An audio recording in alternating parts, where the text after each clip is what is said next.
هنتكلم النهاردة عن أهم 10 دروس لو كنت اتعلمتهم قبل ما أوصل 23 سنة كانت وفرت عليا وقت طويل من التشتت وتضييع الوقت في حياتي، وعلى الأقل كان شكل حياتي هيبقى منظم أكتر بكتير من الفترة اللي بتبقى قبل المرحلة دي. وأهم مرحلة هي المرحلة اللي أنت بتمر بيها قبل ما تدخل بعد التخرج من الجامعة. بعد الجامعة أنت بتلاقي كمية حاجات تدخل عليك أنت ما كنتش مستوعبها. مهارات بقى انت مش متعلمها، على طبيعة الحياة الصعبة، على انت مش فاهم انت عايز ايه، ميكس كده في الخلاط يجيب لك اكتئاب.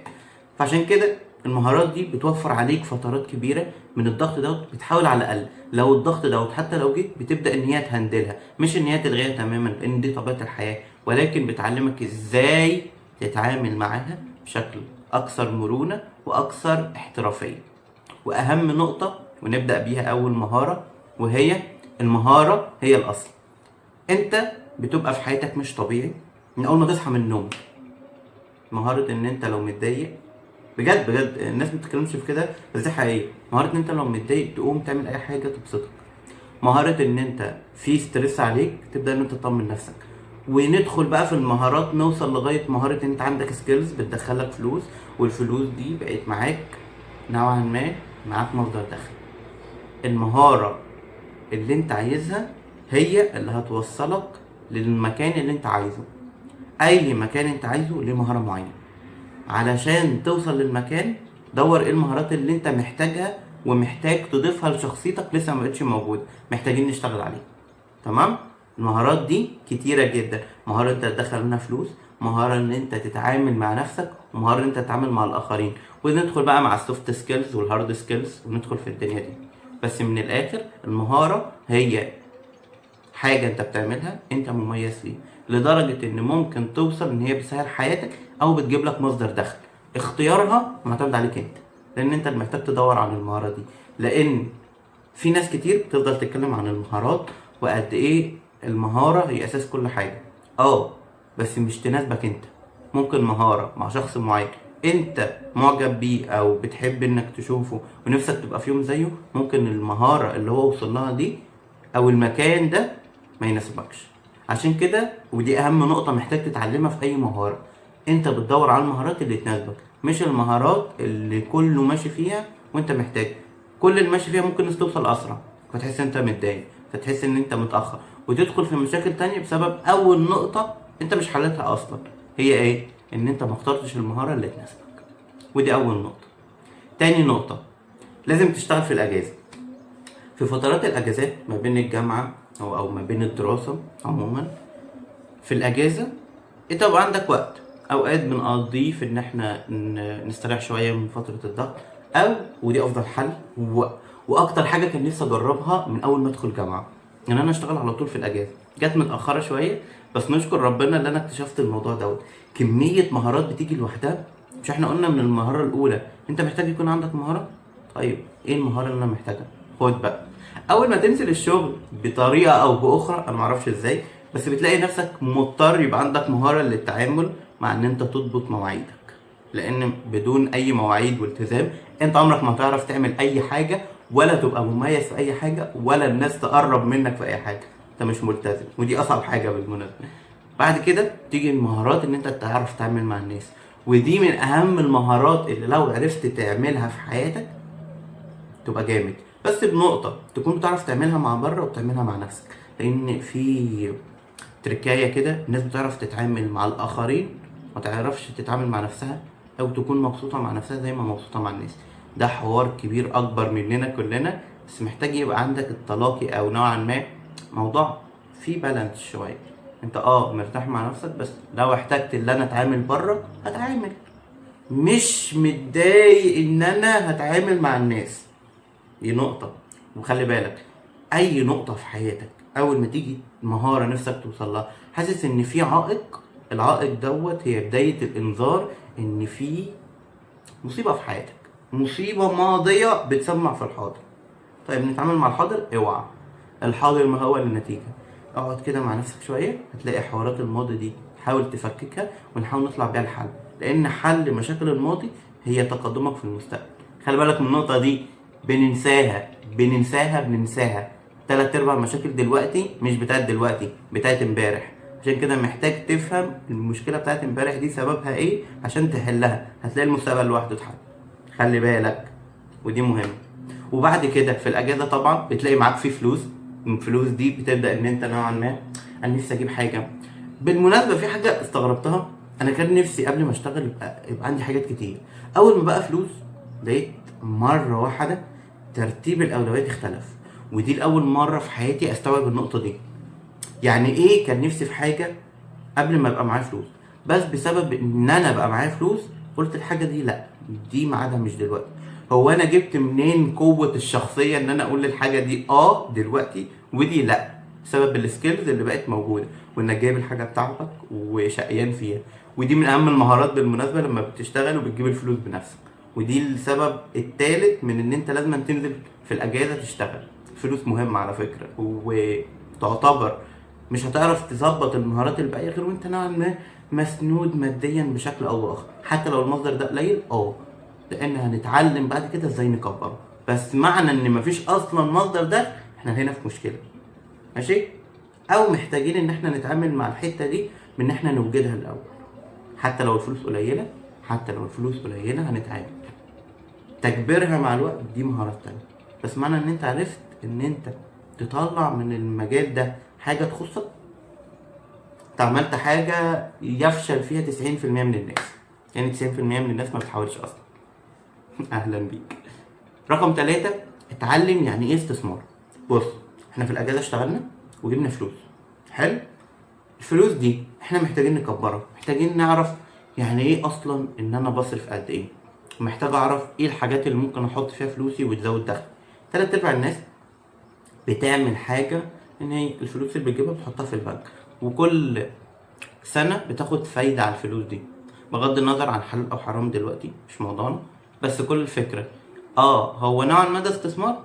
هما بيقولوا دخل سالب او ان انت الفلوس بتشتغل وانت نايم، بس الفلوس ما انتجتش. يعني انت ما شغلتش الفلوس دي في حاجه، والفلوس دي او المنتج اللي انت شغلته اتباع فجاب فلوس اكتر. محتاج بقى تتعلم النقطه دي. الاستثمار بيكون مثلا في الذهب. في ناس بس دي معاها فلوس كتير بتستثمر في ان هي يبقى معاها ساعات غاليه. في ناس بتستثمر في نفسها. ودي بصراحه على قد ما الناس تفضل تقول اهم مهاره، بس حقيقيه انا جربتها كتير. انت بتستثمر في نفسك ايه؟ انت بتعتبر نفسك انت البرودكت او المنتج اللي بتحاول تكبر منه للدرجة ان فيما بعد لما البرودكت يتسوق له ويتباع قيمته السوقية تغطي كل المصاريف اللي فاتت. ما تقولش ان لا، الاستثمار اللي بتعمله في نفسك بيجي بعد كده كتير. اذا كان بتستثمر في علاقات كويسة او بتستثمر في علاقات مش كويسة تبعد بعيد عنها، ودي هنتكلم فيها كتير في الفيديو دلوقتي. بس ده اسمه استثمار في نفسك في حد ذاته. بس الاستثمار الجانب التاني، انت تشتري ذهب اذا كان له علاقه بالفلوس، او ان انت بتكتشف يعني ايه بورصه وانفستمنت وشركات وتقييم شركات وعالم كبير قوي. في حين ان احنا كل حاجه بقت مربوطه بالعالم كله، فكل حاجه بتسمع في كل حاجه. فمعرفتك بكل الجوانب دي بتوفر عليك وقت وسنين قدام. عارف انت لما تبقى قدام في المستقبل محتاج فلوس كتير عشان تبني حاجه انت نفسك فيها، وبسبب ان انت متعرفش سكيلز كان المفروض تعرفها من امبارح، فجيت في المستقبل لقيت نفسك واقف عاجز رغم ان انت معاك المهارات. ممكن ما يبقاش معاك الفلوس، او العكس توصل فلوس لكن مش يبقى معاك المهارات. عشان كده المانجمنت او الانتجريشن والتكامل ما بين المهارات والفلوس بيخلق شخصيه حرفيا محدش بيعرف يوقفها. يعني انت عندك الفلوس اللي تبدا بيها اي حاجه، والمهارات اللي تقدر تشغل بيها الحاجه اللي جبتها بيها الفلوس. مستوعب مدى العظمه اللي هتبقى موجوده بسبب بس ان كان عندك الاثنين، مهارات او فلوس. في ناس بتبقى كده وكده، بس لو عرفت الاثنين انت تبقى جامد. رابع حاجه، ابني شبكه علاقات كويسه. بعد ما اشتغلت واستثمرت وكنت شغال في الاجازه وتعلمت مهاره، في كل طريق انت ماشيه ارجوك حاوط نفسك بناس كويسه. الصحبه مهما حاولت هتديك انرجي كويسه، هتديك ان انت تدعمك، هتديك افكار جديده ممكن تبقى عندك لكن انت مش متذكرها دلوقتي. مهما كانت انت جامد او اي حاجه تانية، صحبه كويسه شبكة العلاقات دي اللي هتوفر لك فرصة كويسة في الشغل، وهي اللي هتشوف مهاراتك، وهي اللي هتبقى عارفة بخط سيرك. الناس اللي بتنزل على لينكد ان هي بتوصل لايه ونتائجها، مش بتنزله من فراغ، بسبب بس ان هي عايزة تلاقي الناس الكويسة اللي شايفة ان هي كويسة، فالاتنين يتكاملوا مع بعض. خلي بالك بص، حتة الانتجريشن دي او التكامل في اي حاجة في الحياة لما بتحصل بتكبر الحاجات للاحسن. بس قلت ايه؟ بناء شبكة علاقات كويسة، لان احنا برضو في النقطة اللي بعد كده احنا بندخل في علاقات سامة بتبوظ كل حاجة. الانتجريشن مع الناس الكويسة، ماشي. بعد كده خامس حاجة، الفشل اسمه خطأ. يعني ايه بكل بساطة؟ وانت في رحلتك ما حدش قال ان انت هتصحى كل يوم انرجي كويسة، طاقتك كويسة، وان انت بتصحى منضبط في ساعاتك. بس يعني على قد ما نقدر كده بنحاول نظبط الوقت والحاجات، بس مش شرط تبقى كلها كويسة. يعني احنا مش روبوت بنصحى عادي، في ايام هنبقى فاقدين الشغف والطاقة. بس اللي بيظبط الموضوع ده ان ايا كان الخطأ، اول حاجة اللي هتحصل لو مني، انا ما مسميش حاجة في حياتي في حياتي كلها اسمها فشل. انا خطأت، غلط، خطأ، مش فشل، ماشي. عكس تجربة خطأ. احنا بنجرب. ليه بقى بنديها مفاهيم؟ لقد فشلت، لقد كنت بلا اي مهارات، انا نكرة، انا فيها معلم. مش كده، الموضوع ابسط من كده بكتير. ما انت عشت ايام حلوة وايام وحشة، هتقول لي لا يا عم انا كل ايام وحشة. يبقى انت يا صاحبي مش صادق مع نفسك. مفيش حد في المجمل ايام وحشة. انت ممكن يبقى عندك الايام الحلوة بس مش عارف تستمتع بيها، ودي نقطة ممكن تبقى أكبر بكتير. إن أنت رغم إن الحاجة كويسة ممكن تبقى في إيدك، مع ذلك أنت مش عارف تتبسط بيها، ودي علاقة بيك أنت مش بالحاجة. عشان ما تسقطش كل حاجة عليك على الحاجة، خلي بالك. سادس حاجة، فن إدارة الذات. لما قلنا هتظبط وقتك وميعادك وكده، هتقابل مواقف حرفيا هتبقى أول مرة تشوفها في حياتك. إن أنت بتتعامل مع مشاعر جديدة أنت بتقابلها، وبتقابل ان انت بتتعرف على ناس جديدة في وقت انت المفروض تنجح فيه. فهتختار نجاحك ولا الناس؟ في اوقات يعني هتضحي، وفي اوقات انت مش عايز تضحي. هتعرف بقى تمانج الدنيا دي ازاي؟ انا ممكن اختم النقطة دي بعبارة كويسة قوي، ان انت علشان توصل لمرحلة ادارة الذات محتاج ان انت تصاحب نفسك. يعني ايه من الاخر؟ فكرت فيها اول امبارح كده في نقطة لذيذة قوي. هو العلاقات بتقوم بناء على ايه؟ ان انت حد بتعجب بيه او مبسوط بالمعاه، مرتاح بان انت بتكلمه على طول، بتشاركه يومك، بتشاركه تفاصيلك، بتاخد رايه، بيحكي لك هو متضايق من ايه. يعتبر اغلبيه العلاقات قايمه على النقط دي. طيب هو احنا ليه في نقط اداره الذات دي بنبقى عايزين دايما نفسنا تقول لنا تمام يا فندم؟ طيب ممكن تتعامل معاها بالراحه. انا عارف ان دي مش موضوع الفيديو بس دي مهمه قوي. اتعامل مع نفسك بالراحة، يعني صاحب نفسك. يعني ايه؟ ممكن اقول لك 3 حاجات تعملهم. اول حاجة، اتعامل مع نفسك انها شخص غريب، محتاج ان انت تكلمه وتسأله وتديله المايك ان هو يتكلم. مش اللي هو دايما هيك تقول لك غلط صح اتحرك قوم، لكنها هي ولي الامر بتاعك، وانت انا زهقان، انا متضايق، انا ما عنديش في ايه. ما هي مش العلاقة كده. ممكن تبقى مرة اتنين لكن مش حياتك كلها كده. اول حاجه انت تتكلم مع نفسك وتاخد رايها، وده مهم. اديها المايك مره ان هي تقول لك هي حاسه بايه من غير ما تحكم عليها. ودي رقم 2، ما تحكمش على اي قرار يطلع منك. في تقييم واداره نفس وحوارات كده بس دي مش وقتها. خليها تطلع اللي جواها، حتى لو غلط اتعامل معاها ان هي طفل صغير. ودي تالت نقطه، اتعامل دايما مع نفسك ان انت طفل صغير. يعني ايه؟ لو في طفل عمل حاجة غلط بتسأله هو انت عملت كده ليه؟ عشان انا كنت متضايق وكان نفسي اكل وانت يا بابا مش قايل ان انا ما اكلش. طيب انت ليه ما اكلتش؟ تبدأ تتحاور معاك انه طفل بتكلمه فعلا. ودي نقطة، لو اتعاملت مع نفسك بالمنطق ده هتعرف تربيها، وبالذات توصل لمرحلة ادارتها، بس لما تصاحبها. فاهم النقطة دي؟ مهمة قوي. سابع حاجة، اتعلم ترفض اللي مش مناسب. على فكرة بقت صعبة أوي المهارة دي في الحياة عموما. بس أبسط حاجة ممكن أقول لك عليها، أنت مش محتاج ترفض، لأنك أنت مش محتاج، أنت متعرفش أنت عايز إيه. خلينا متفقين. او ما تعرفش ايه اللي مناسب ليك وايه اللي لا.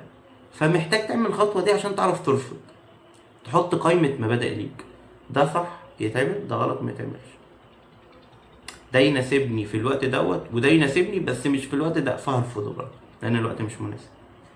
فهي حته كبيره بس حقيقيه، ولو فهمتها توفر عليك وقت قوي، لان مش كل حاجه في الرحله هتتعرض عليك هي مناسبه ليك. ممكن تبقى لدرجه شخصيه بيرفكشنزم ان انت، او شخصيه كماليه ان انت عايز كل حاجه فترهق نفسك في كل حاجه، تتسوح ومش هتوصل في ولا حاجه. ركز على حاجه واحده وتقبل، او ركز على بعض الحاجات، واحد ولا اتنين ولا تلاته، وما يزيدوش عن تلاته اكيد. تقبل ان في حاجات منهم هتقع، وانك هتضحي بحاجات تانية مقابلها. ما دام اخترت تحمل نتيجة اختيارك، وده هو الدرس اللي بنتعلم ترفض اللي مش مناسب. لما تعرف انت عايز ايه وهتضحي بايه هتعرف ترفض. تعمل حاجة، استثمر في صحتك الجسدية. لو انت معتمد على عقلك بس في ان هو يدير كل الحاجات دي هتتعب جدا جدا جدا، لان كل حاجة في الحياة احنا بنمر بيها هي جسد ونفس وروح. انا متضايق نفسيا، انا روحيا مش قريب من ربنا، انا جسديا متدمر، جسمي كله بايظ، الدنيا مش احسن حاجه، صحتي بتتدهور مع الوقت، مش بتمرن وي. مهما كان او مهما كنت مهما كنت بتحاول وبتعمل، لو مفيش توافق ما بين نفسك وجسدك وروحك هتلاقي في واحد منهم في نص الرحله بيقولك ايه، انا مش مكمل معاك الطريق، يقولك انا تعبان، تصرف بقى. فانت بتحاول تستثمر فيه مش عشان جمالي وشكلي، لا، علشان لو انت ليك هدف، حاجة لو وقعت في الطريق ما توقفكش، لان هتبقى انت مركز على حاجات كتير وهتتقبل اختيارك في ان انت تضحي بواحد. خلي بالك من النقطة دي. تاسع حاجة، جودة الاصدقاء اهم من عددهم. يعني ايه؟ ما تحوطليش نفسك بناس كتير، واحد ولا اتنين كويسين يغنوك عن كل ده. كتر الصحاب مش معناه ان انت اوريدي محبوب، كتر الصحاب معناه ان انت بتحاول تجمع اكبر قدر من الناس حواليك، انت مش محتاج غير حد واحد. خلي بالك من النقطه دي. عاشر حاجه واهم حاجه، السلام الداخلي اولويه. هتعدي بمراحل كتيره في حياتك كلها ضغط وستريس وتعب وعلاقات مؤذيه وي وي وي وي لو ما اخترتش دايما ان يبقى عندك سلام داخلي، مش راحه، خلي بالك، السلام الداخلي ممكن تبقى انت بتعمل حاجه ممكن ما يبقاش فيها راحه جسديه او نفسيه، بس انت حاسس بسلام داخلي رغم التعب اللي انت فيه، في سلام داخلي. ما تضحيش باي حاجه فيها سلام داخلي، واي حاجه تيجي على سلامك الداخلي عشان خاطر اقطعها، عشان خاطري اقطعها. سلامك النفسي هو اللي هيدمر اي حاجه تانية، او مش هيخلي عندك اي طاقه لاي حاجه تانية. تمام، وبس كده، سلام.